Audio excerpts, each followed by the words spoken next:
Hi guys, I'm Linda. Hi, I'm Vicki. And we're Partners in Crime.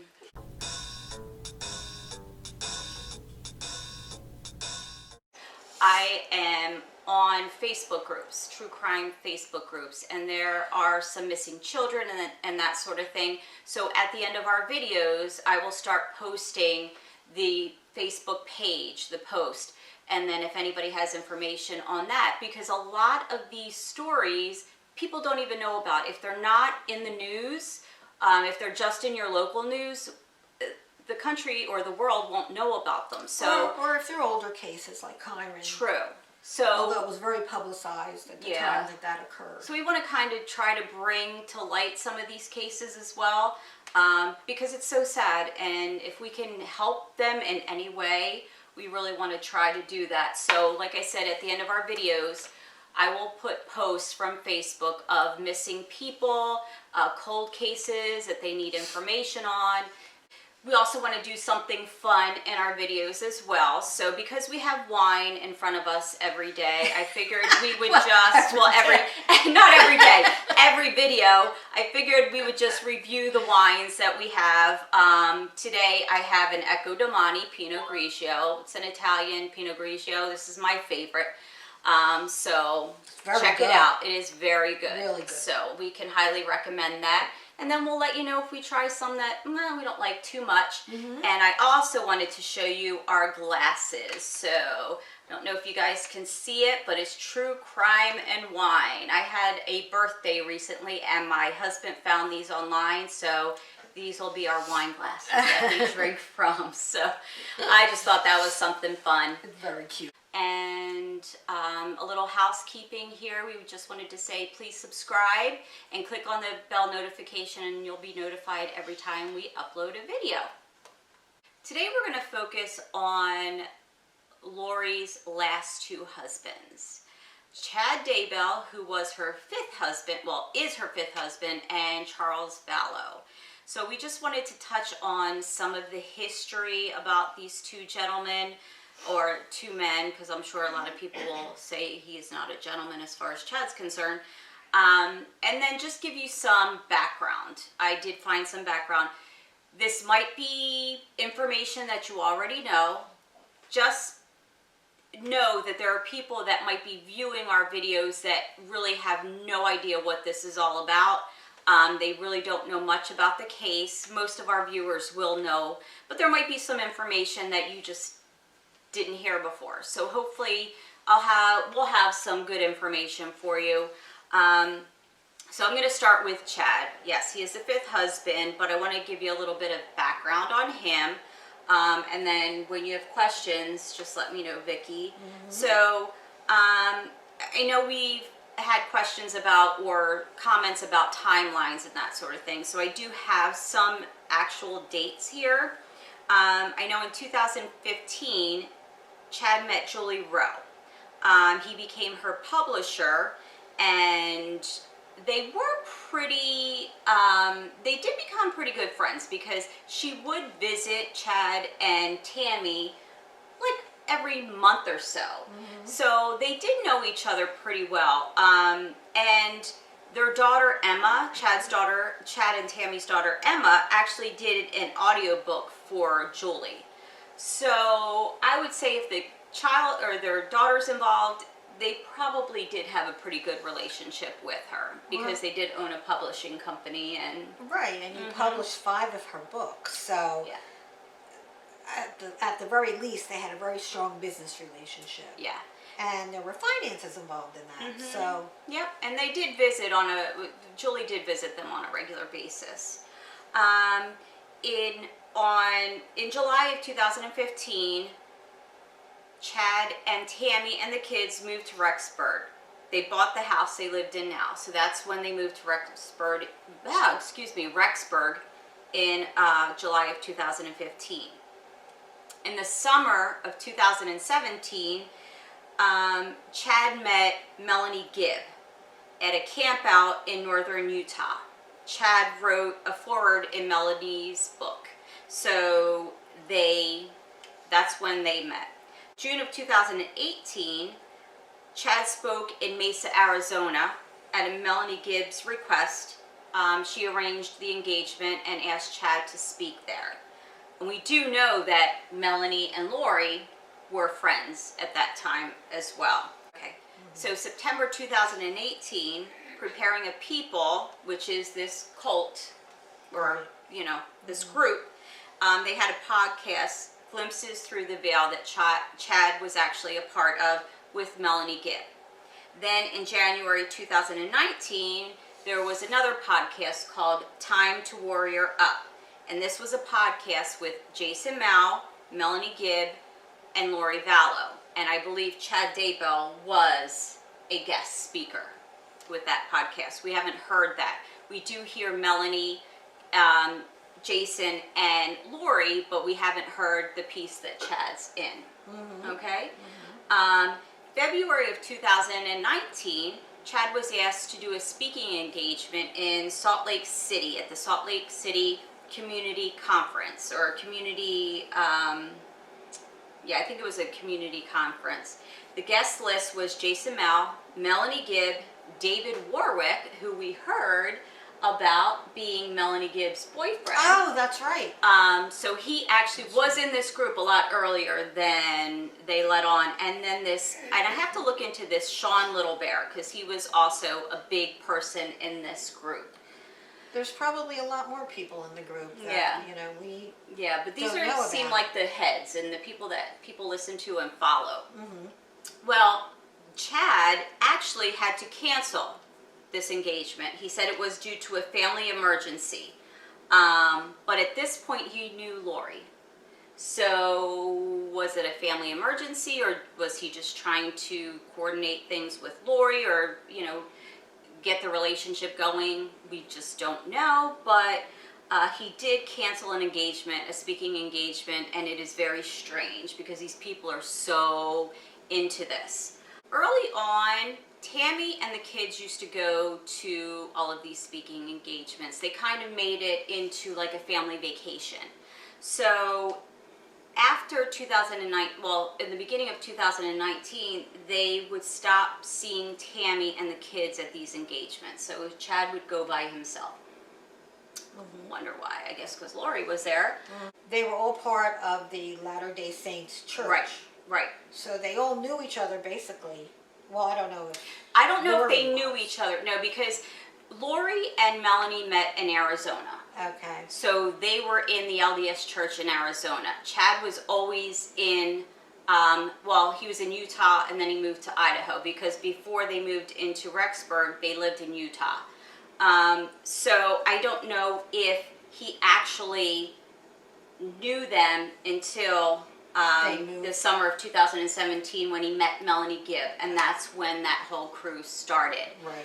I did find out also that Lori, when they lived in Hawaii, when her and Charles lived in Hawaii, she actually had a near-death experience.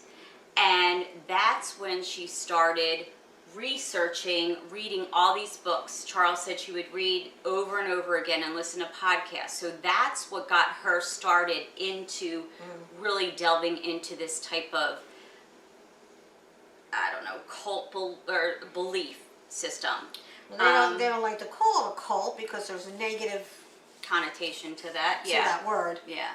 But that's kind of a history on Chad. I don't know, like I said, there might be information that you've heard before, but I thought some of these points were a little interesting. And then we will go to Charles Vallow. And I got a lot of information from a lot of different sources, so I'll try to let you know who I got where I got this information. The first is I found on Law and Crime Now's channel.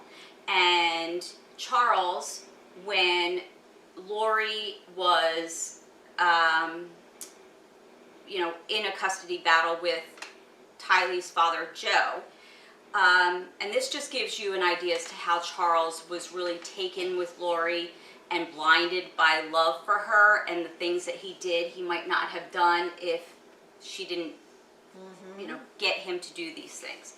So he did hire people to follow Joseph Ryan. And then he assaulted Charles Vallow, assaulted Lori's attorney's wife in the parking lot after a custody hearing with Joe Ryan. Really? Yeah. Not Lori? No. It was Charles assaulting Lori's lawyer's wife. Why that was, I don't know. And then, per Lori, Tylee was her dead sister Stacy, who died in 1998, reincarnated. Okay. Tylee was born in 2002. Linda at It's a Crime. That's who I got the near-death experience in Hawaii. I heard that from Linda. She became infatuated with the LDS or not with the LDS, with the near-death stories of other people in the LDS church. That's how she found Chad Daybell, by doing this research, and I guess she started reading his books because a lot of his books are about his near-death experiences. So that's probably what drew her to him. I do remember Melanie Gibb saying in one of her interviews that she believed that Chad and other people have abilities to see beyond the veil, I think she put it. Yeah. And that she was a believer in his ability to be able to do that. And it's interesting that Lori would follow up with that because she claimed that she had these experiences as well. Yeah. And plus she was reading his books. Right. Yeah.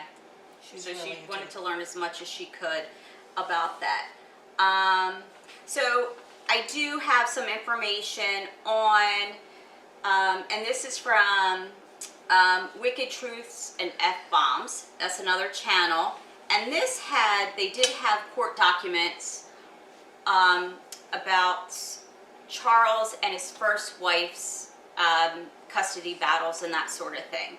So I don't want to get into the really horrible stuff that they talk about with the kids and that sort of thing. So I'm just going to give you some highlights and things that I can actually talk about, because other things I just don't even want to go there. In the divorce documents? Not divorce, in custody. And Charles having visitation and that sort of thing. So, Cheryl, her maiden name was Wheeler. It did say in the documents too that Charles was bipolar, and he was taking Depakote. So he did have his own issues as well, Charles. Doesn't mean that he did anything wrong or that he deserved what happened to him. I'm not saying that at all. Just gives you kind of, it could be something that you can understand why he might fall for Lori's craziness. I don't know. I do remember that. Yeah. When the police, when he had the police come to the house, he did say, "I love her to death." But yeah, I think that was his downfall. But she is going off the deep end. Yeah. But yeah, it's a shame. So in the documents also, well, this was on Charles's documents. He did say that Cheryl, his wife, was kind of aggressive towards him, so she might have been the one that might have maybe hit him and that sort of thing. He did say that they had a major argument, and this is crazy. I mean, I don't make that much, I don't have that much money, but she purchased a comforter for $2,300. Okay, we don't live in that world, so I am not buying a comforter for $2,300. And then Cheryl did, like I said, in these documents, it's he said, she said, and you have to take everything in there with a grain of salt, because people are mad. They're not going to always say they're lying. They're lying to get an advantage in whatever their goal is. Yeah, and Charles apparently didn't want to divorce Cheryl either, but she blindsided him with a temporary restraining order while they were married. He was very surprised because he said they were out to dinner like a few nights before, and they had a wonderful time. So he didn't understand where this was coming from. So I think he had a really they didn't have the best relationship either, him and Cheryl. And like I said, in these documents, there are things that Cheryl accuses the kids of, Colby, Ryan actually, of, and like I said, I just can't go there. So you can look at these documents, or you can watch the videos at Wicked Truths and F-Bombs. Now we're going to kind of delve into the time that Lori came into the picture. On August 19th of 2008, Lori and Charles were married. Cheryl got a call from Charles stating that Lori walked into Tylee's room, and this is not as bad as some of this stuff, and said she found their son Cole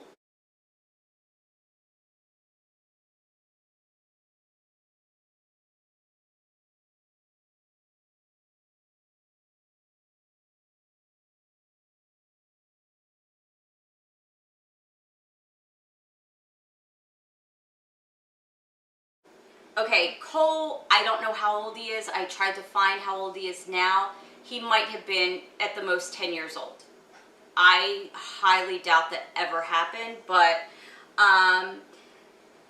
so Charles then said that Eileen Portner, Charles and Lori's therapist, had reported the incident to Child Protective Services per Lori's request. So Lori was the one that asked Child Services to look into this.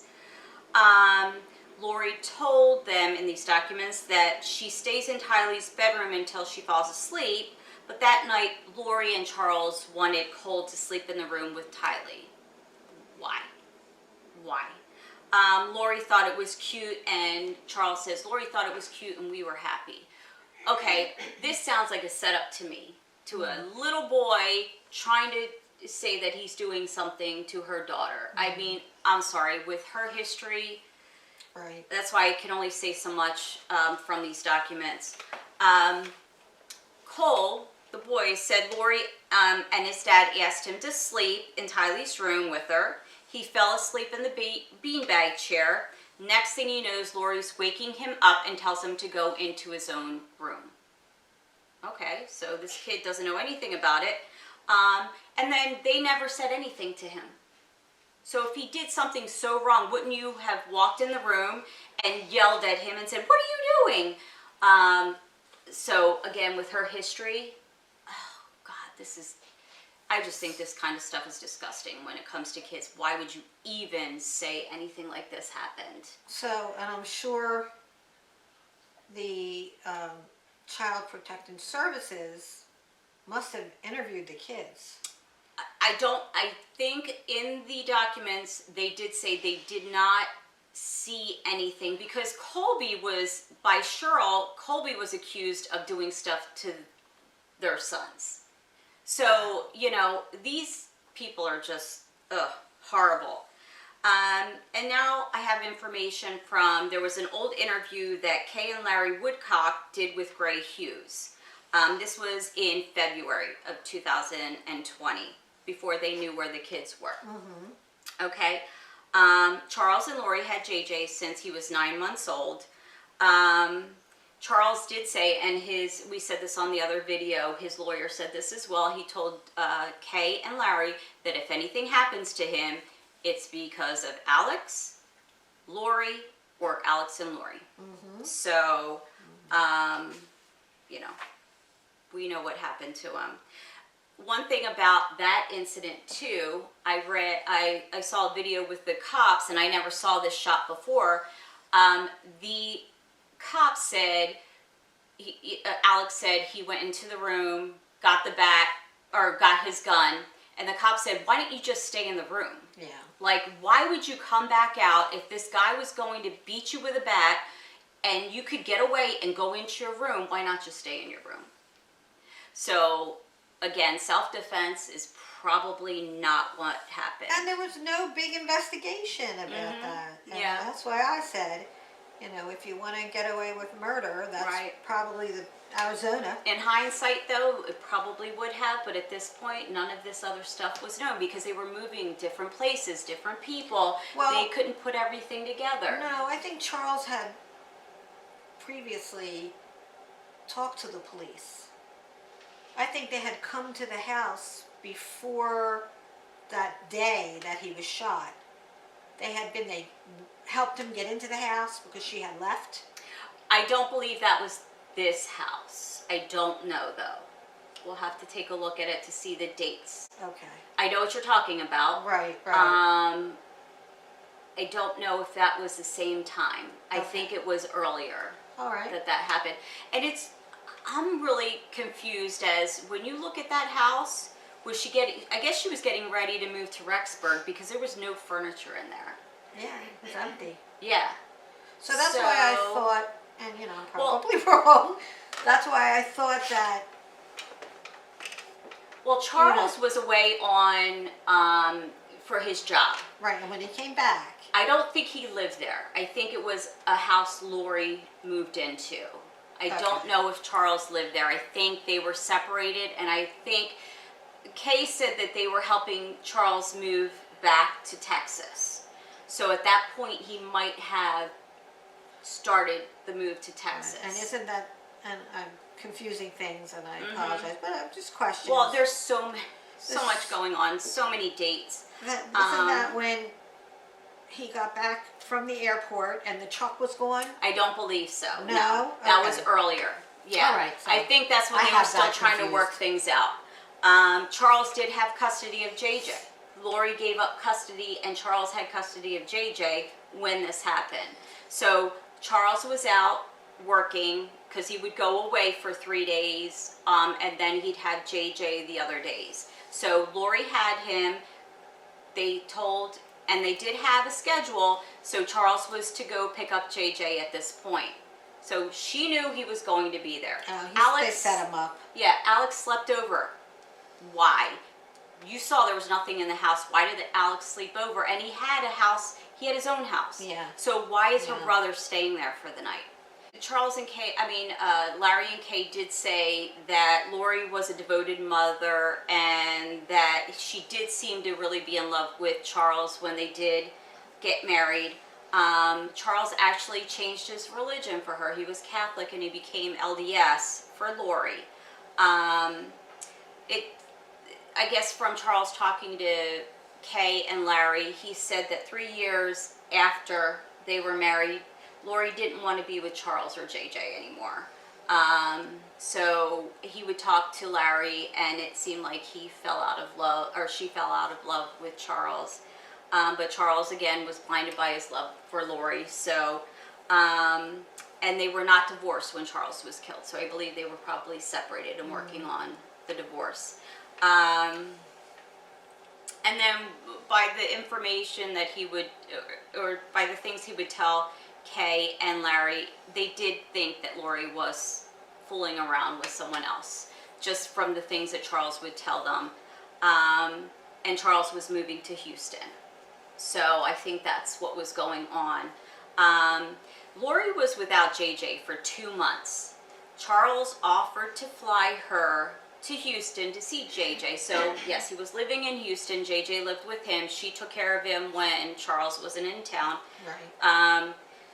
Lori didn't see her son for 2 months, and then she said that she had to do something with a friend and she'd be able to see him in 2 weeks. So she was without him for 2 months, didn't care to see him, said I'll see him in 2 weeks because she had to do something with a friend. I wonder who that friend was. We wonder. They also said that Charles was very cautious of Alex. Like, he thought he was crazy. Here's another thing that I found out. So, and I'm sorry if I'm going all over the place. There's just so much information and I'm just trying to, piece it all together. But their sister Stacy, everyone knows she died. That's Melanie Pulowski's mother, okay? She died in 1988. Guess who lived with her? Melanie. Alex. Alex was the only one with Stacy when she died. Oh. Such a cast of characters. And after she died, Alex was using her credit cards. Yeah. So, and Lori took a page from that because after Charles died, yeah, she was using his credit cards. yeah. So, who the heck? Joe and Lori divorced in 2000. He moved to Phoenix from Austin to be near Tylee, and he had a hell of a time trying to get to see Tylee because Lori did everything she could to keep her from seeing him. Joe died and wasn't found for 3 weeks, and Lori told this to Kay. She said the only way they found him was a neighbor started smelling the decay, right. and there was something in the paper asking for anyone who might know this person, a family member, to come forward to say who he is. So that was horrible.